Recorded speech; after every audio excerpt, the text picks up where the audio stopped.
텅 빈 통장을 바라보던 그날 나는 깨달았습니다.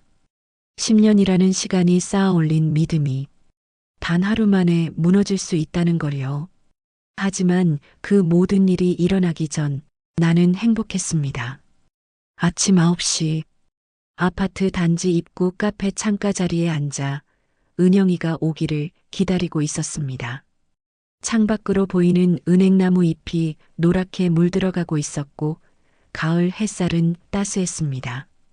퇴직한 지 일주일째 30년을 다니던 회사를 떠난다는 게 이렇게 허전할 줄은 몰랐지만 그래도 마음 한편으론 홀가분했죠. 이제 내 시간이 생겼으니까요. 명수가 미안 늦었지?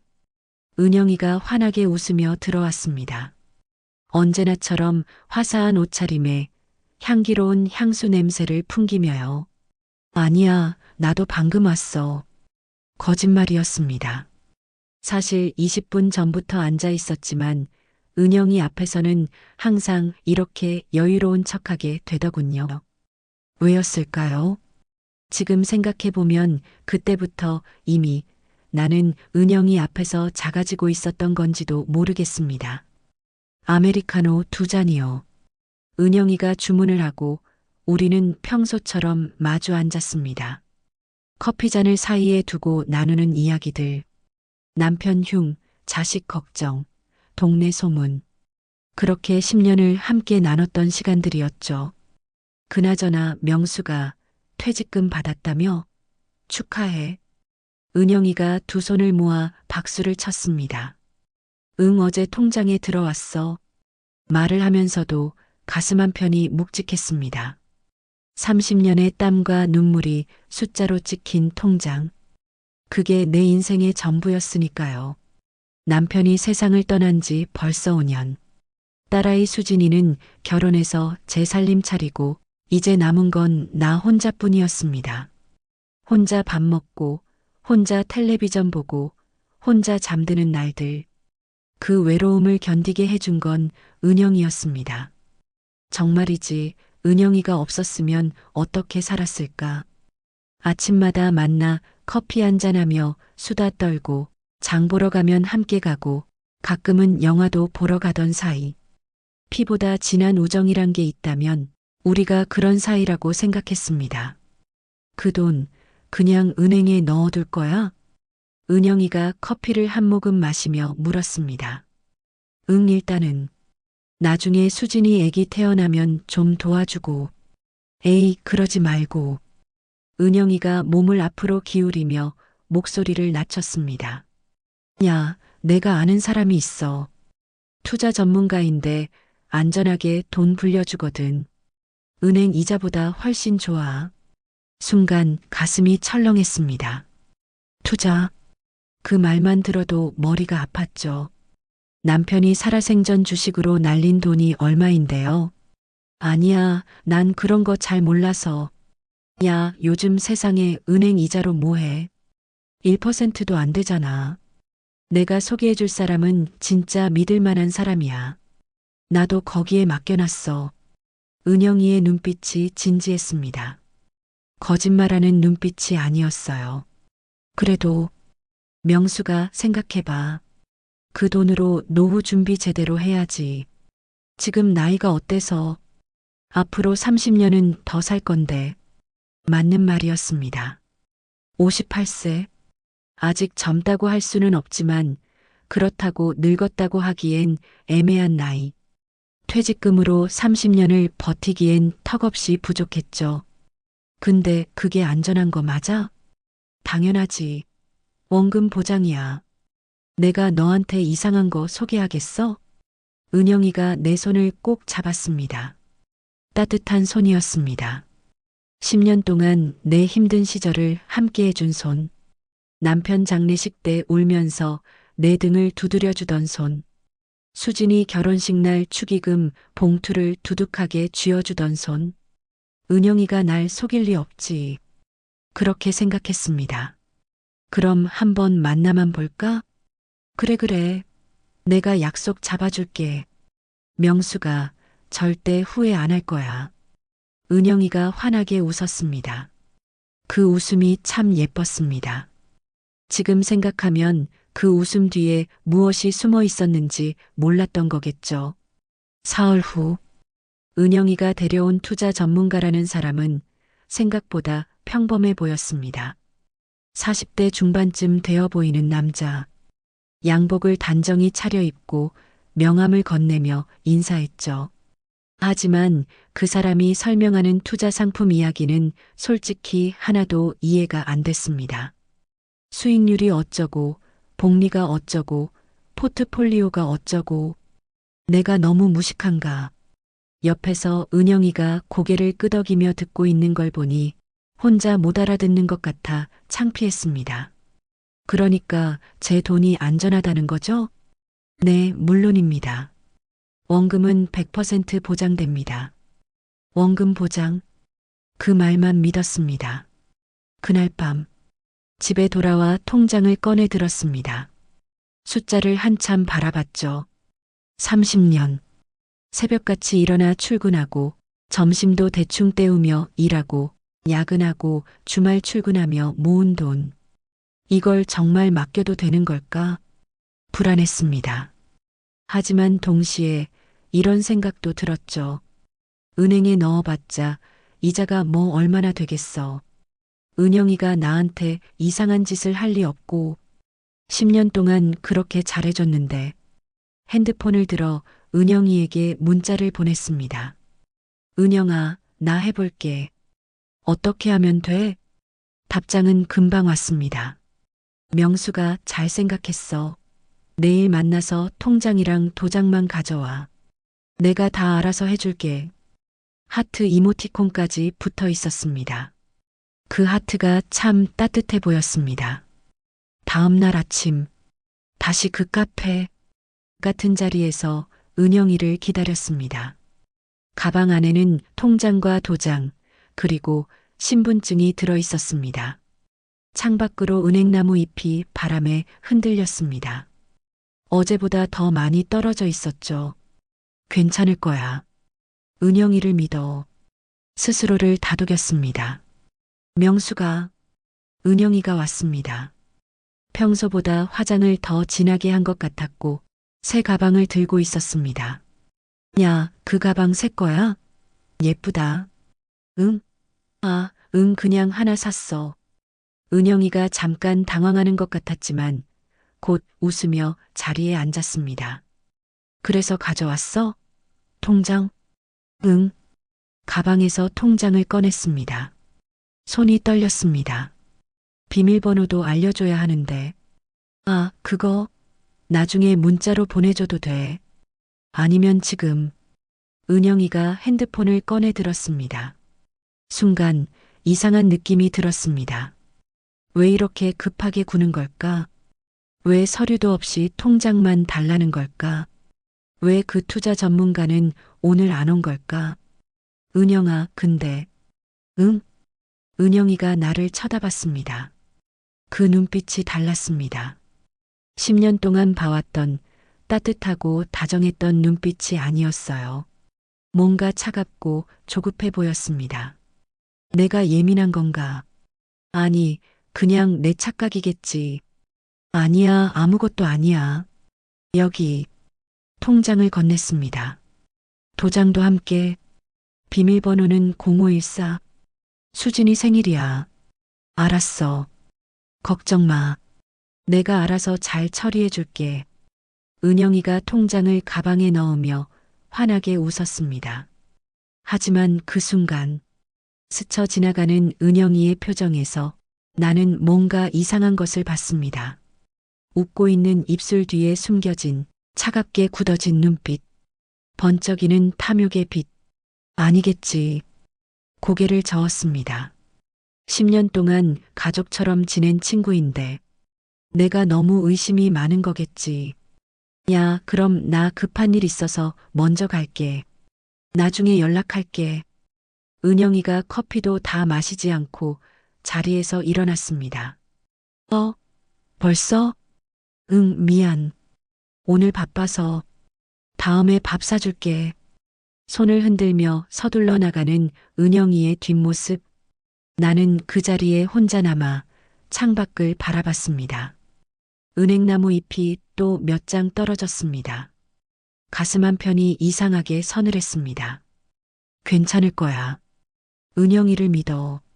그렇게 스스로를 달래면서도 왜인지 커피잔을 든 손이 미세하게 떨리고 있었습니다. 그날 나는 알지 못했습니다. 그게 은영이와 마주한 마지막 커피 시간이 될 줄은. 세상에서 가장 무서운 침묵이 있습니다. 전화를 걸어도 문자를 보내도 아무 대답이 없을 때의 그 침묵이요. 통장을 건넨 지 사흘째 되던 날, 나는 그 침묵의 의미를 알게 되었습니다. 아침 7시, 습관처럼 은영이에게 전화를 걸었습니다. 뚜루루루 뚜루루루. 신호음만 길게 울렸습니다. 연결이 안 됐죠. 아직 자나? 시계를 봤습니다. 은영이는 항상 6시에 일어나는 사람이었어요. 10년 동안 한 번도 늦잠 잔 적 없던 친구였습니다. 문자를 보냈습니다. 은영아, 나 명숙이야. 통장 처리 잘 됐어? 읽음 표시가 뜨지 않았습니다. 바쁜가 보네. 그렇게 생각하며 설거지를 했습니다. 어젯밤 혼자 먹은 저녁 그릇이 개수대에 그대로 있었죠.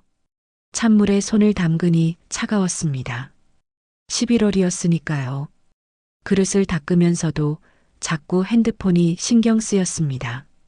물기 묻은 손으로 또 확인했어요. 여전히 읽음 표시 없음. 이상하네.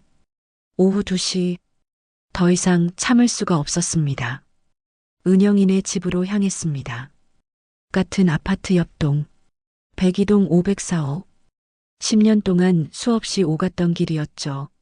초인종을 눌렀습니다. 띵동띵동. 아무 소리도 들리지 않았습니다. 다시 눌렀습니다. 1번, 2번, 3번. 은영아, 나 명숙이야. 집에 있어? 복도에 내 목소리만 울려 퍼졌습니다. 외출했나? 문고리를 잡아봤습니다. 잠겨 있었어요. 그때였습니다. 옆집 문이 열리며 아주머니가 고개를 내밀었습니다. 아니, 명숙 씨. 거기 이제 아무도 안 살아요. 네. 귀를 의심했습니다. 504호 아주머니 며칠 전에 이사 갔어요.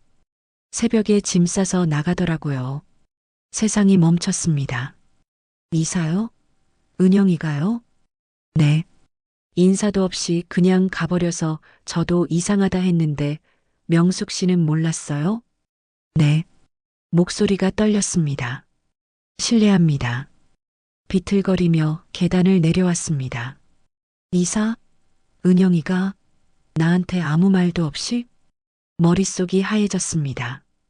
집으로 돌아오자마자 다시 전화를 걸었습니다. 현재 사용하지 않는 번호입니다. 심장이 쿵 내려앉았습니다. 번호를 바꿨다고요? 아니야, 잘못 들었겠지. 다시 걸었습니다. 현재 사용하지 않는 번호입니다. 또 걸었습니다. 현재 사용하지 않는. 핸드폰을 쥔 손이 떨렸습니다. 왜 번호를 바꾼 거야? 가슴이 두근거렸습니다. 불안한 예감이 온몸을 휘감았죠. 그때 문득 생각이 났습니다. 통장 확인을 해봐야 해. 은행으로 뛰어갔습니다. 숨이 차올랐지만 멈출 수가 없었어요. ATM기 앞에 섰습니다. 손이 너무 떨려서 카드를 3번이나 떨어뜨렸죠. 간신히 카드를 넣고 비밀번호를 눌렀습니다. 화면에 잔액이 떴습니다. 잔액 0원. 숨이 막혔습니다. 다시 확인했습니다. 내가 잘못 본 거라고 꼭 그래야 한다고 생각했어요. 잔액 0원. 거래 내역을 눌렀습니다.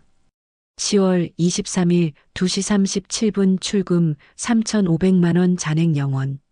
3,500만 원. 30년 동안 모은 내 전 재산. 단 한 번의 출금으로 모두 사라져 있었습니다.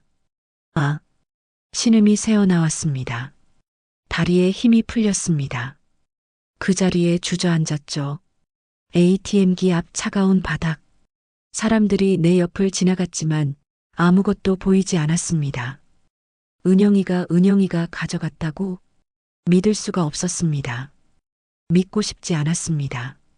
10년 동안 가족처럼 지낸 친구가, 내 힘든 시절을 함께 해준 친구가, 내가 그렇게 믿었던 친구가 나를 배신했다고요? 손님 괜찮으세요? 은행 직원이 다가왔습니다. 아, 네, 괜찮습니다. 일어서려 했지만 다리가 말을 듣지 않았어요. 도와드릴까요? 괜찮아요. 혼자 할 수 있어요. 간신히 벽을 짚고 일어났습니다. 직원에게 물었습니다. 이 출금 누가 한 건가요? 잠시만요. 직원이 시스템을 확인했습니다. 본인 명의 통장에서 정상적으로 출금된 내역이네요. ATM 출금입니다. ATM이요? 어디 ATM인가요? 서울 강남구 5호동 ATM입니다. 강남. 은영이가 전에 말했던 사업하는 친구가 있다던 그곳. CCTV 확인할 수 있나요? 그건 경찰에 신고하셔야 가능합니다. 경찰이요? 네. 혹시 사기를 당하신 건가요? 사기. 그 단어를 듣는 순간 현실이 뼈저리게 느껴졌습니다. 네.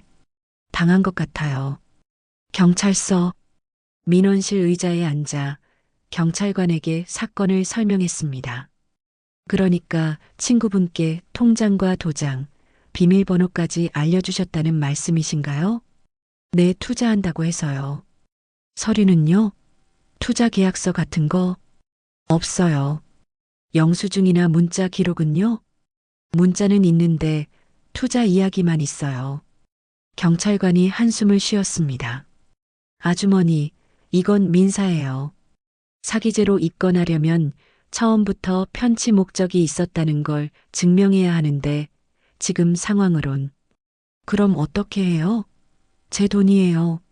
30년 동안 모은 돈이라고요. 목소리가 커졌습니다.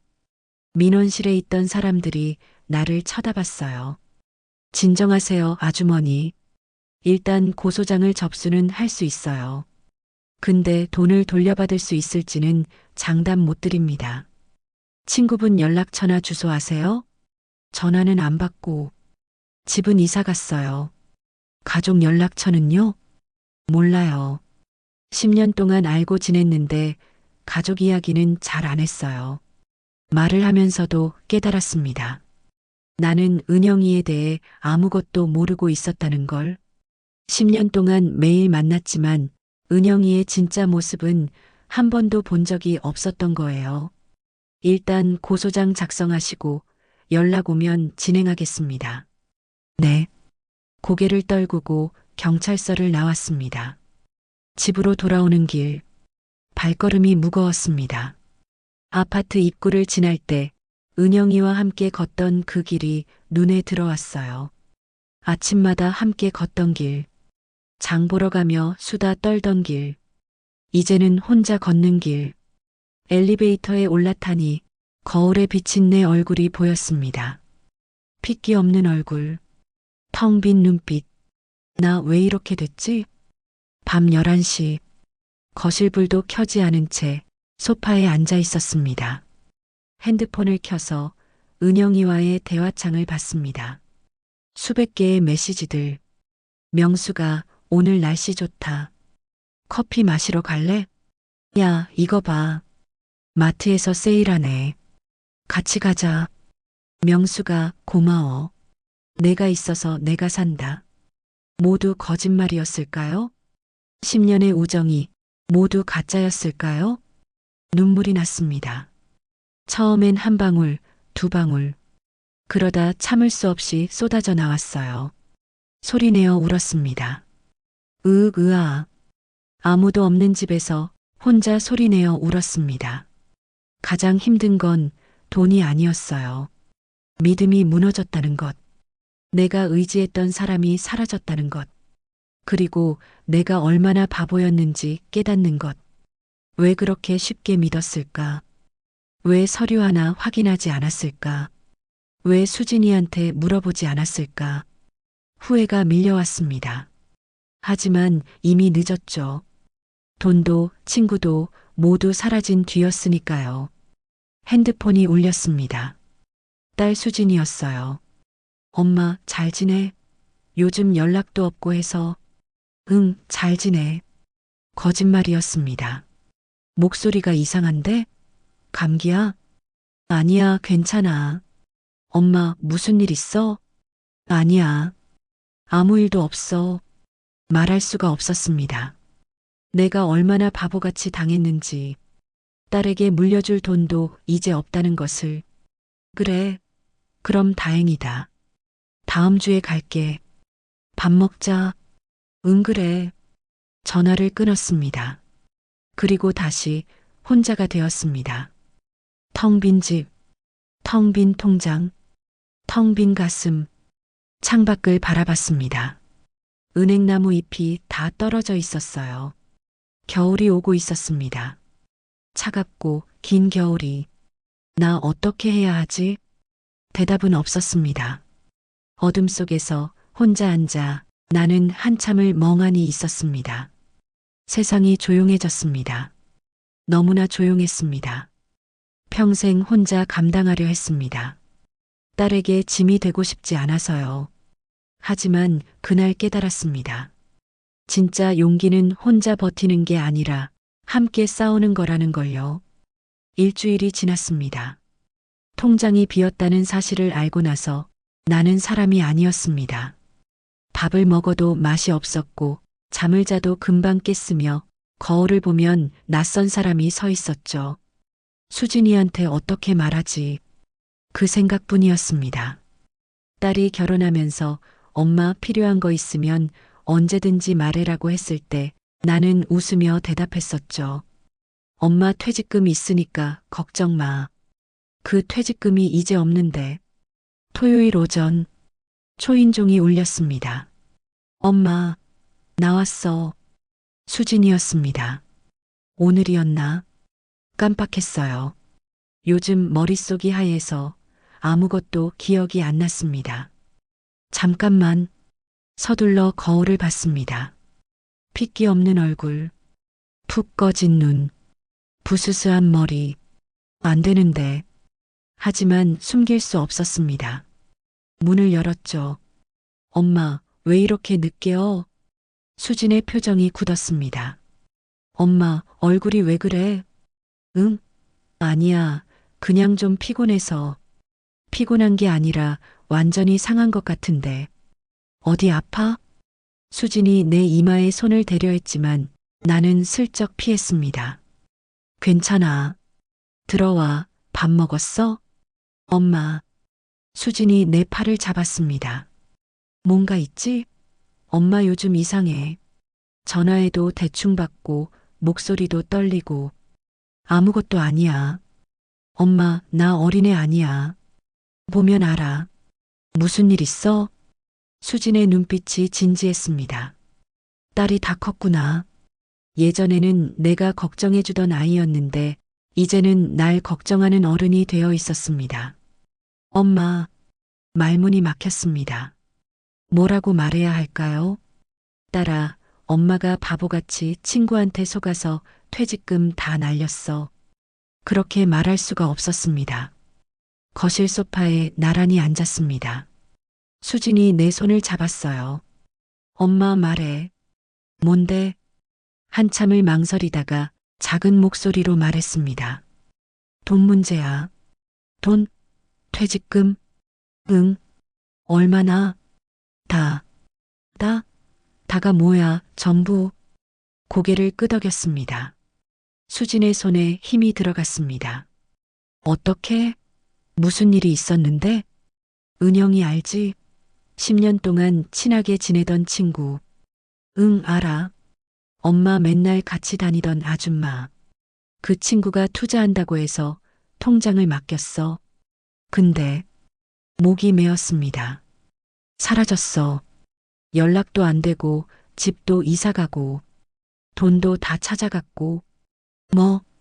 수진의 얼굴이 하얗게 질렸습니다. 그게 언제? 2주 전. 2주 전부터 혼자 끙끙 앓고 있었다고? 수진의 목소리가 떨렸습니다.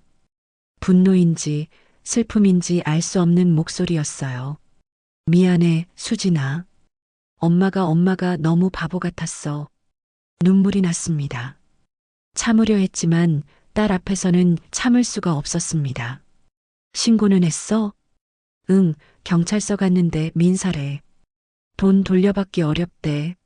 수진이 입술을 깨물었습니다. 나는 기다렸습니다. 딸이 화를 낼 거라고 생각했어요. 엄마, 왜 그렇게 쉽게 믿었어? 왜 나한테 먼저 상의 안 했어? 그런 말을 들을 각오를 했습니다. 하지만 엄마, 수진이 나를 꼭 안았습니다. 많이 힘들었지. 혼자 얼마나 무서웠어. 엄마 혼자 어떻게 해?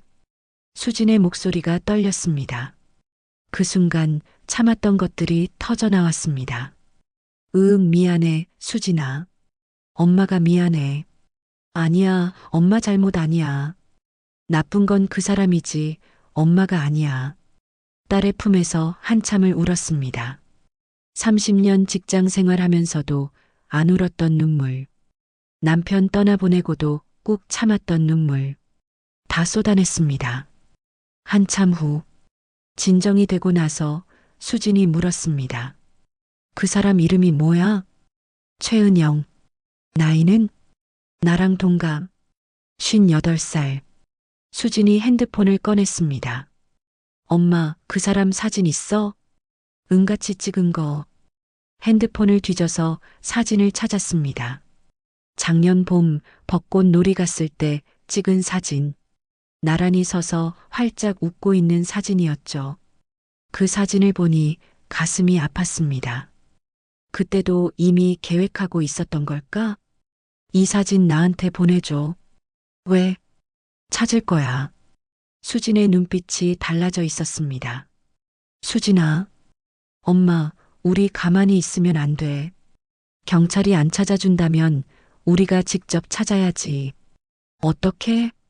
일단 단서부터 모아보자. 엄마, 그 사람에 대해 아는 거 다 말해봐. 부엌 식탁에 앉아 수진이 노트에 적기 시작했습니다. 이름 최은영, 58세. 또, 잘 모르겠어. 가족 이야기는 별로 안 했어. 남편은? 자식은? 이혼했다고 했어. 자식은 아들 하나 있다고 했는데 해외에 있대. 해외 어디? 미국이었나? 정확히는 모르겠어. 수진이 한숨을 쉬었습니다. 엄마 10년 동안 알고 지냈는데 이것밖에 몰라? 그래. 생각해보니 은영이 이야기는 별로 안 했어. 항상 내 이야기만 들어줬지. 그제야 깨달았습니다. 10년 동안 매일 만났지만 나는 은영이에 대해 아무것도 몰랐다는 것을. 그럼 직장은? 뭐 했어? 예전에 은행 다녔다고 했어. 지금은 퇴직했고. 어느 은행? 몰라. 전화번호는? 바뀌었어. 지금은 안 돼.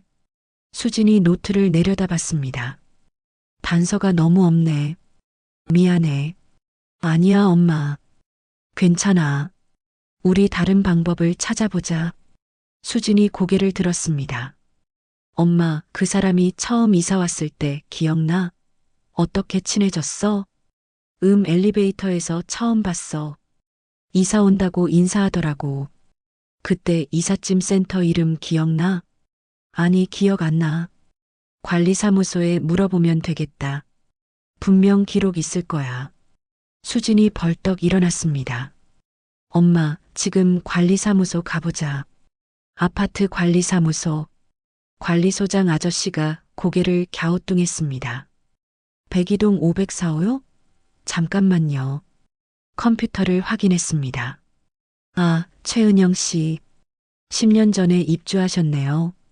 그런데 3주 전에 전출 신고하셨어요. 전출 신고요? 어디로요? 그건 개인정보라서 알려드릴 수가 없는데요. 저희가 사기를 당했어요. 경찰 신고도 했고요. 수진이 고소장 접수증을 보여줬습니다. 관리소장이 난처한 표정을 지었습니다.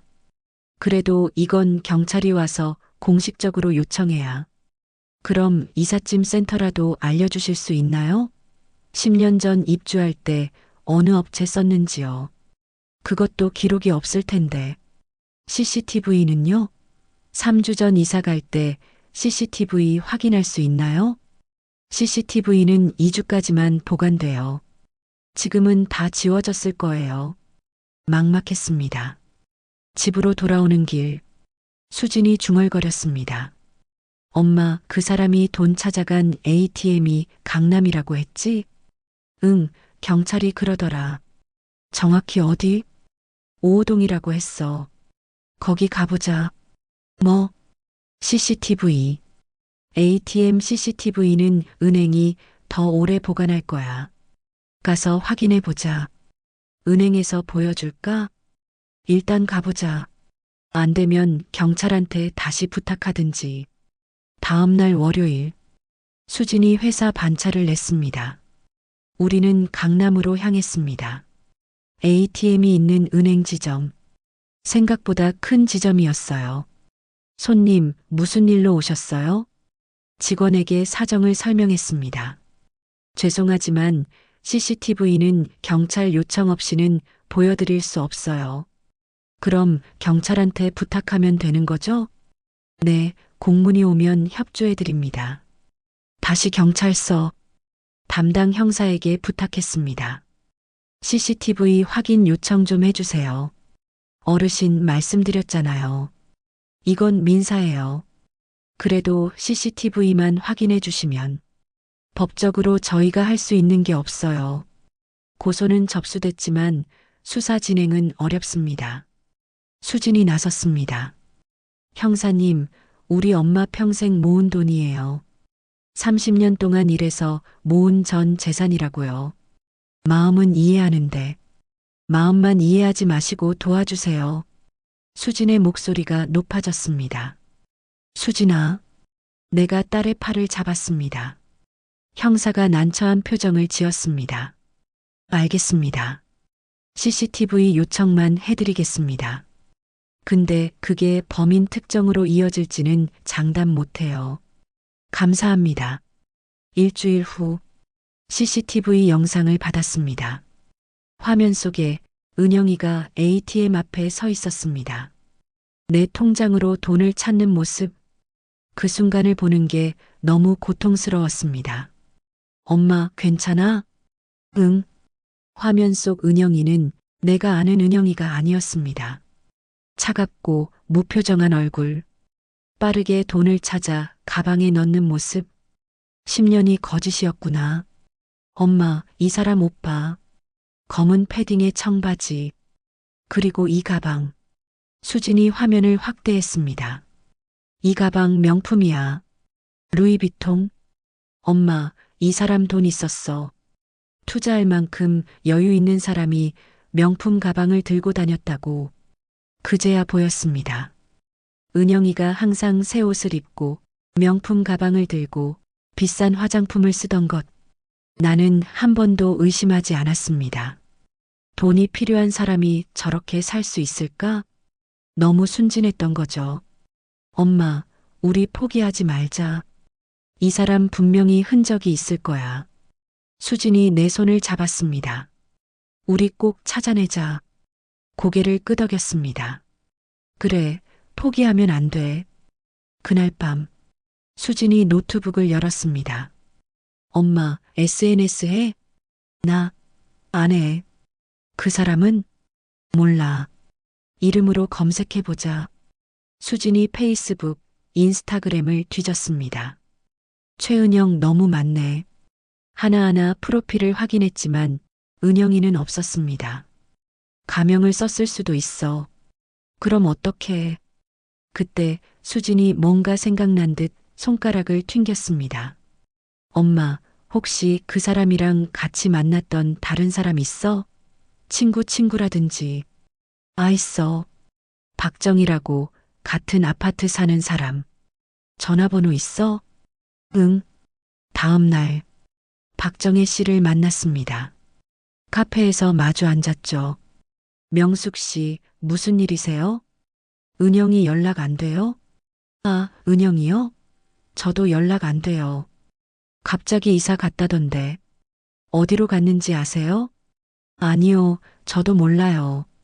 그냥 인사도 없이 사라졌어요. 그렇구나. 근데 왜요? 무슨 일 있어요? 말해야 할까 말까? 고민하다가 수진이 대신 말했습니다. 사실은 은영 씨가 저희 엄마 돈을 가져갔어요. 네. 박정혜 씨의 얼굴이 굳었습니다. 저도요. 네. 저도 은영이한테 돈을 빌려줬어요. 500만 원. 급하다고 해서 심장이 쿵 내려앉았습니다. 언제요? 한 달 전쯤. 그리고 연락이 안 돼요. 수진과 내가 눈을 마주쳤습니다. 다른 피해자가 있었구나. 혹시 또 다른 사람 없을까요? 은영이한테 돈 빌려준 사람? 박정혜 씨가 고개를 갸우뚱했습니다. 글쎄요, 김미숙 씨? 그 사람도 은영이랑 친했는데. 그날부터 우리는 발로 뛰기 시작했습니다. 박정혜 씨, 김미숙 씨, 그리고 또 다른 사람들. 모두 은영이한테 돈을 빌려줬거나 투자 명목으로 돈을 맡겼던 사람들이었습니다. 피해자가 모두 5명.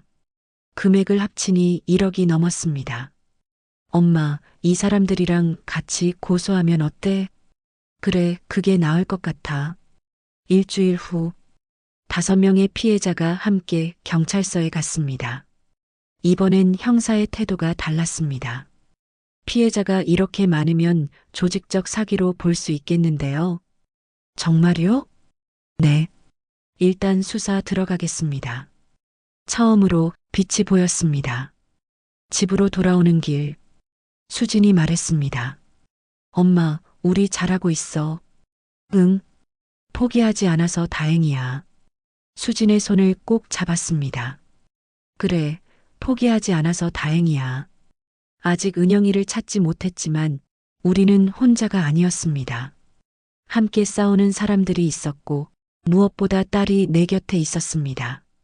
창밖으로 겨울 하늘이 보였습니다.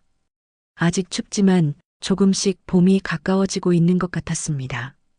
배신당하는 것보다 더 아픈 건 배신한 사람이 아무렇지 않은 얼굴로 미안해라고 말할 때입니다. 그 말 속에 진심이 없다는 걸 이제는 알 수 있으니까요.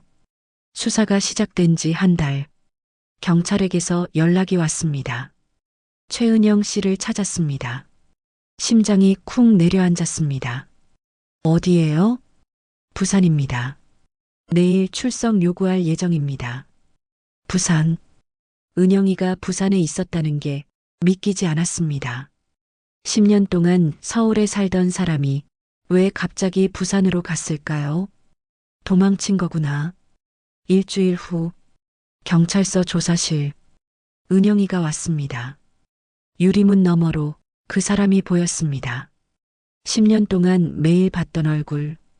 커피를 마시며 웃던 얼굴. 내 손을 잡아주던 얼굴. 하지만 이제는 낯선 얼굴이었습니다. 명숙 씨, 들어가실 건가요? 형사가 물었습니다. 네. 문을 열었습니다. 은영이가 고개를 들었습니다. 우리의 시선이 마주쳤습니다. 명수가, 은영이가 작게 불렀습니다. 예전처럼 다정한 목소리였습니다. 하지만 이제 그 목소리가 소름 끼쳤습니다. 최은영 씨, 나는 차갑게 불렀습니다. 이름으로. 더 이상 친구가 아니니까요. 은영이의 얼굴이 굳었습니다. 조사가 시작됐습니다. 최은영 씨, 박명숙 씨 외에도 4명에게서 투자 명목으로 돈을 받았죠? 네. 총 금액이 1억 2천만 원입니다. 맞습니까? 네. 그 돈은 어디에 있습니까? 없습니다. 없다니요? 사업에 쓰다가 다 잃었습니다. 거짓말이었습니다. 은영이의 눈빛을 보면 알 수 있었어요. 저 사람은 지금 거짓말을 하고 있다고. 증명할 수 있습니까? 사업에 썼다는 증거 없습니다. 형사가 한숨을 쉬었습니다. 최은영 씨, 처음부터 돌려줄 생각이 없었던 거 아닙니까? 아니에요.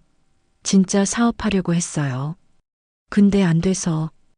은영이의 목소리가 떨렸습니다. 눈물까지 글썽였죠.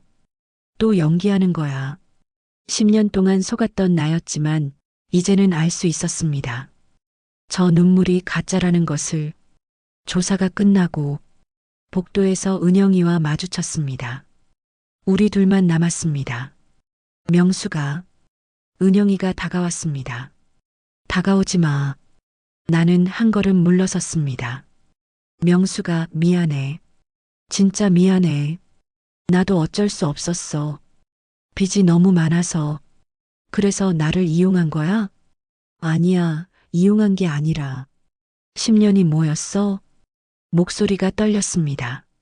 10년 동안 나랑 커피 마시고 같이 웃고 내 힘든 얘기 들어주고 그게 다 뭐였냐고. 진짜였어.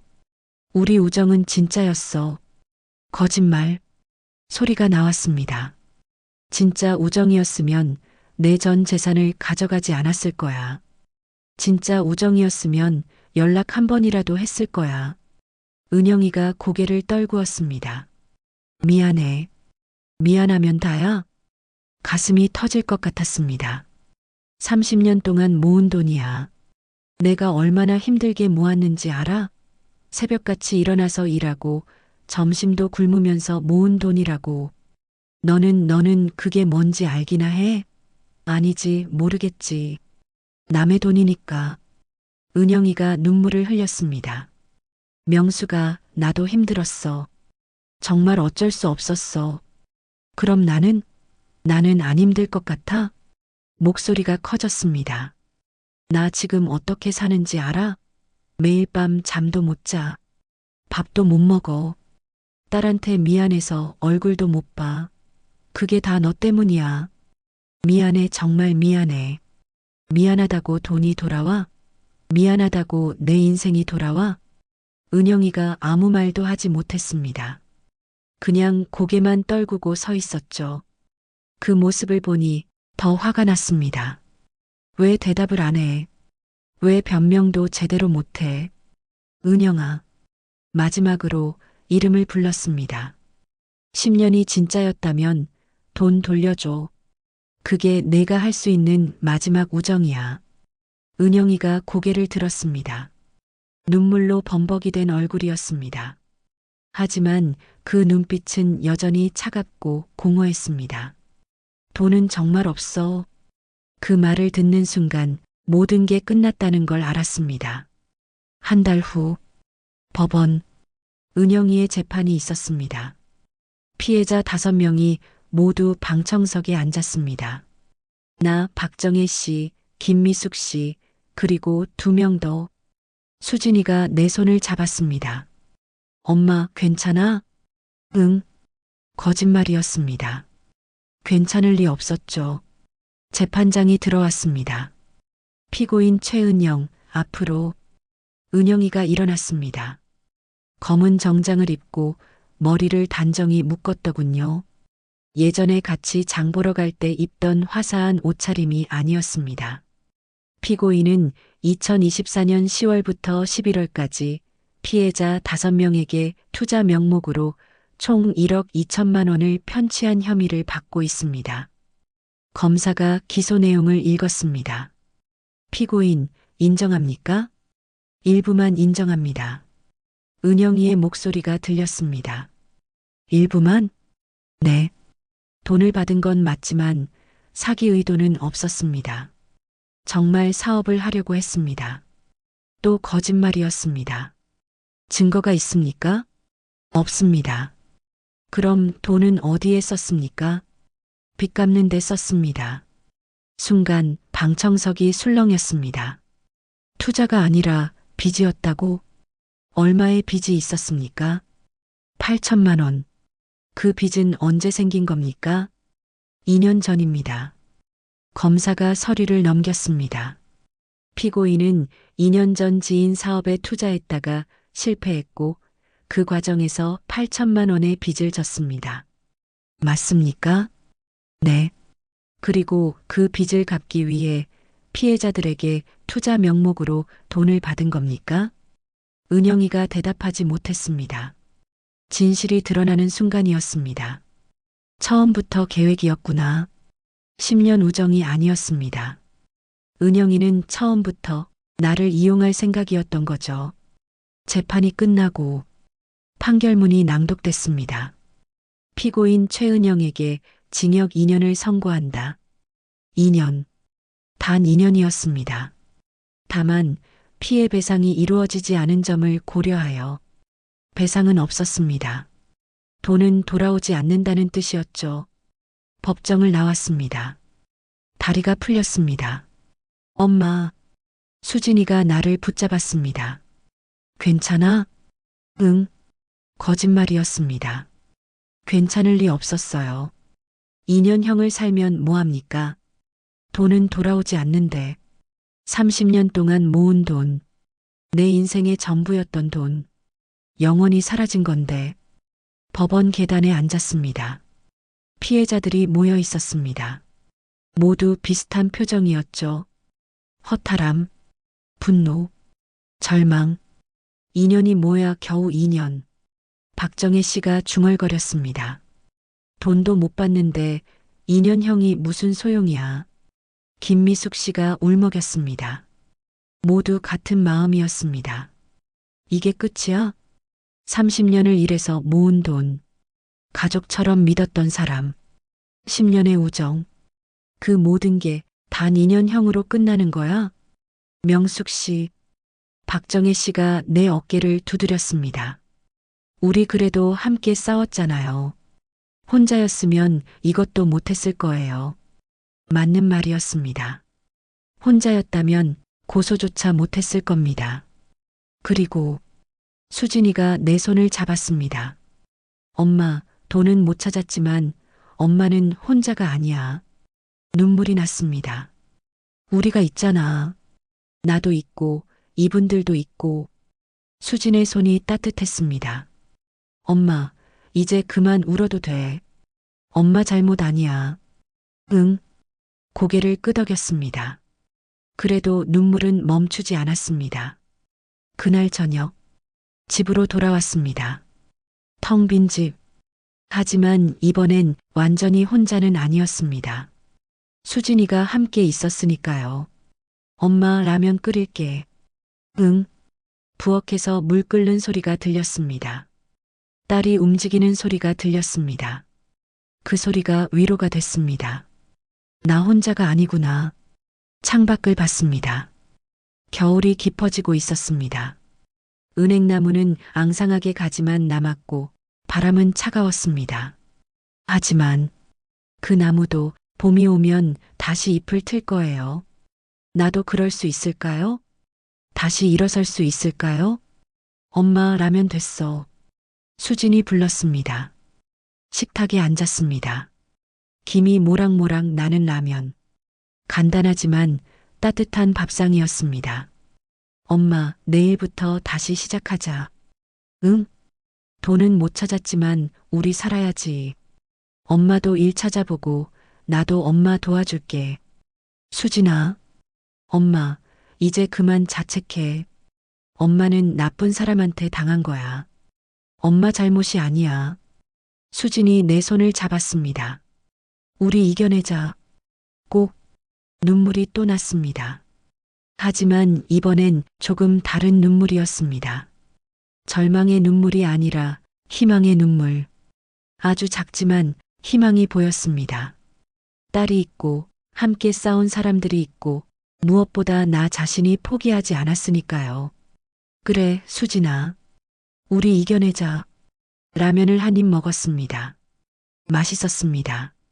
일주일 만에 제대로 맛을 느끼는 음식이었습니다. 세상이 조용해졌던 그 순간에서 다시 소리가 들리기까지 6개월이 걸렸습니다. 재판이 끝나고 계절이 바뀌었습니다. 겨울이 지나고 봄이 왔습니다. 앙상했던 은행나무에 다시 잎이 돋아났고 차가웠던 바람은 따뜻해졌습니다. 나도 조금씩 변하고 있었습니다. 재판 후 한 달, 수진이가 말했습니다. 엄마, 마트에서 아르바이트 구인한대. 해볼래? 마트? 응. 시급 좋고 4시간만 하면 돼. 망설였습니다. 58세에 마트 아르바이트라니. 30년 직장 생활했던 사람이 이제 마트에서 일해야 하나. 자존심이 상했습니다. 하지만 해볼게. 선택의 여지가 없었습니다. 통장은 여전히 비어 있었고 살아가려면 돈이 필요했으니까요. 첫 출근 날 마트 유니폼을 입었습니다. 초록색 조끼, 거울을 봤습니다. 낯선 내 모습이 보였죠. 이게 나야? 한숨이 나왔습니다. 하지만 곧 고개를 들었습니다. 그래, 이게 나야. 다시 시작하는 나. 마트 일은 생각보다 힘들었습니다. 물건 진열하고, 카트 정리하고, 손님 안내하고, 하루 4시간이 4년처럼 길게 느껴졌죠. 집에 돌아오면 다리가 후들거렸습니다. 엄마, 괜찮아? 수진이가 걱정했습니다. 응, 괜찮아. 적응되면 나아지겠지. 거짓말이 아니었습니다. 정말로 조금씩 적응이 되고 있었으니까요. 한 달이 지났습니다. 첫 월급을 받았습니다. 50만 원. 30년 직장 생활할 때 받던 월급의 10분의 1도 안 되는 돈. 하지만 이 돈이 소중했습니다. 내가 직접 번 돈. 내 힘으로 일해서 받은 돈.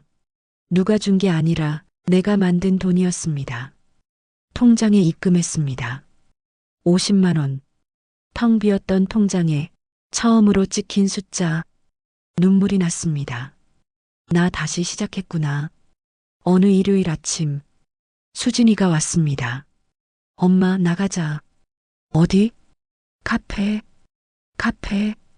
그 말에 가슴이 철렁했습니다. 은영이와 매일 가던 그 카페. 통장을 건네던 그 카페. 엄마, 괜찮아.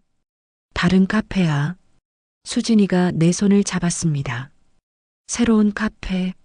아파트에서 조금 떨어진 곳에 있는 작고 아늑한 카페였습니다. 아메리카노 2잔이요. 수진이가 주문했습니다. 커피가 나왔습니다.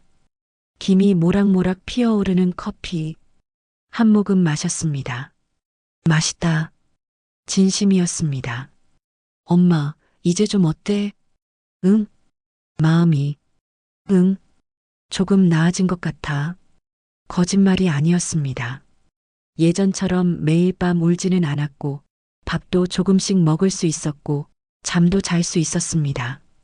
물론, 가끔씩은 여전히 힘들었어요.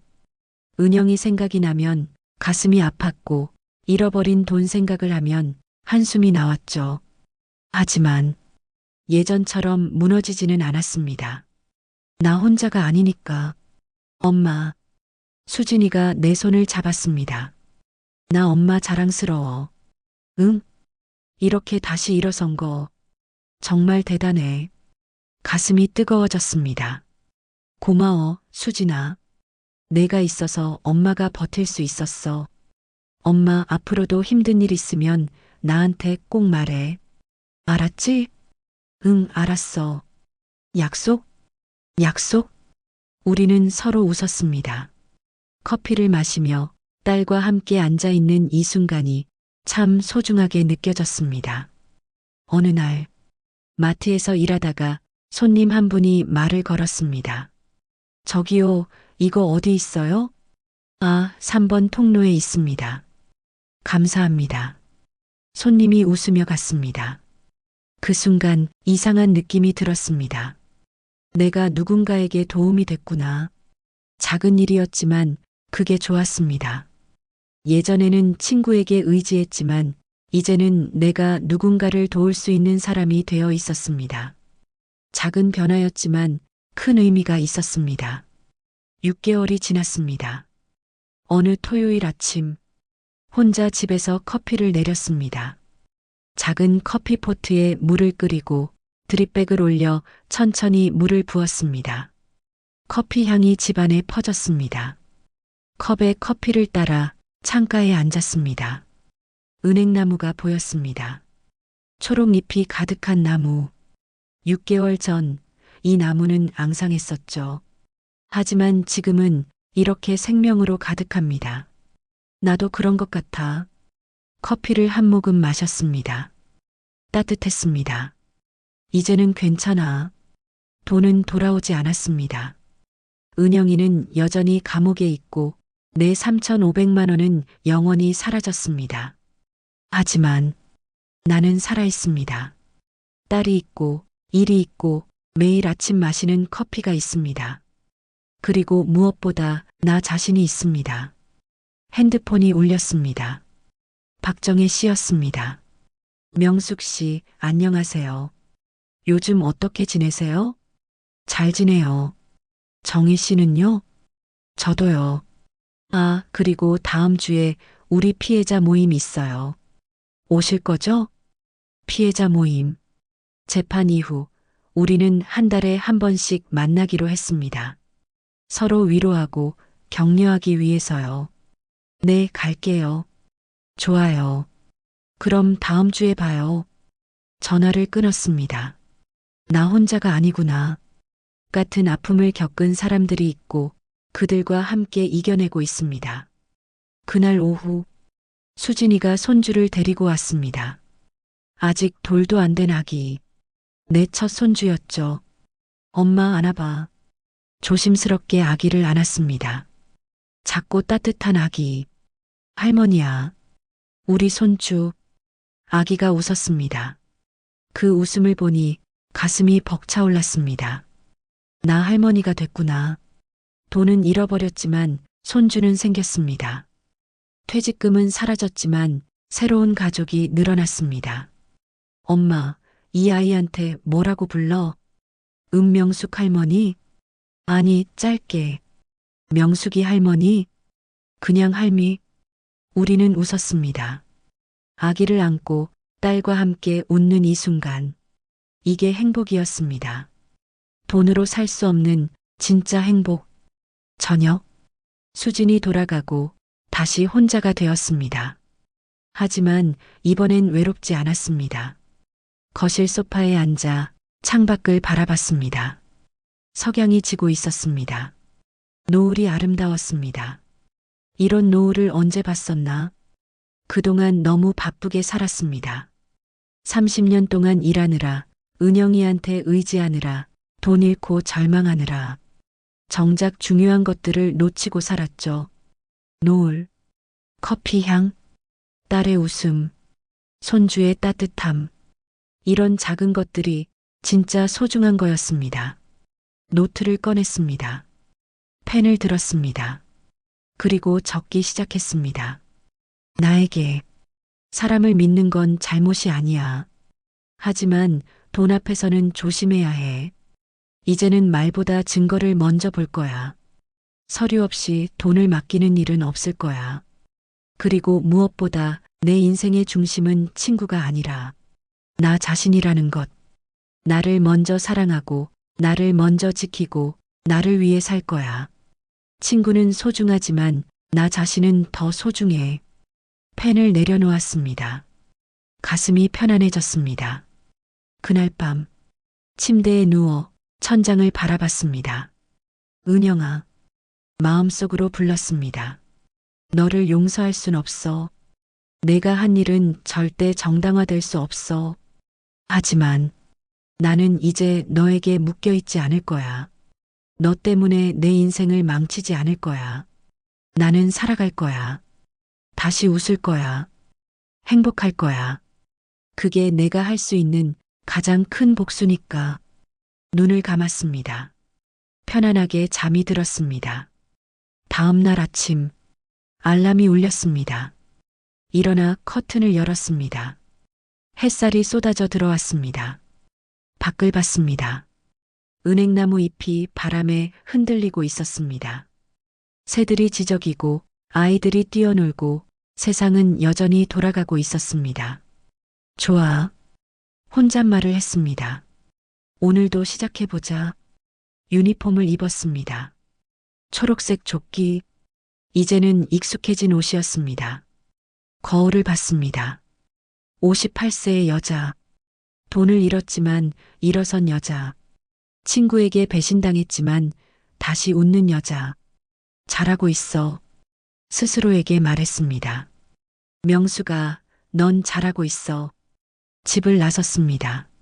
아파트 입구를 지나며 그 카페가 보였습니다. 은영이와 매일 갔던 그 카페. 잠깐 멈춰 섰습니다. 예전 같으면 가슴이 아팠을 겁니다. 하지만 이제는 그냥 카페일 뿐이었습니다. 이제 괜찮아. 발걸음을 옮겼습니다. 마트로 향하는 길. 봄바람이 불었습니다. 따뜻한 바람이었습니다. 10년을 함께한 친구가 내 전 재산을 가져간 날 나는 세상이 무너지는 줄 알았습니다. 하지만 그날은 진짜 나를 찾는 시작이기도 했습니다.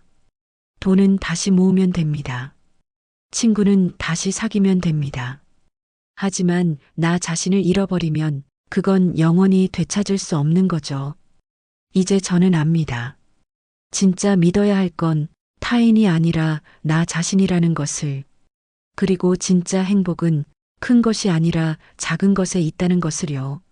세상은 여전히 차갑습니다. 하지만 나는 더 이상 혼자가 아닙니다. 딸이 있고, 손주가 있고, 매일 아침에 커피가 있고, 무엇보다 나 자신이 있습니다. 그것만으로도 충분합니다. 오늘의 이야기 어떠셨나요? 여러분의 생각을 댓글로 편하게 나눠주세요. 구독과 좋아요를 꼭 눌러주시면 감사하겠습니다. 여러분의 일상에도 행운이 찾아오기를 기원드립니다. 오늘 하루도 소중한 시간 함께 해주셔서 진심으로 감사합니다.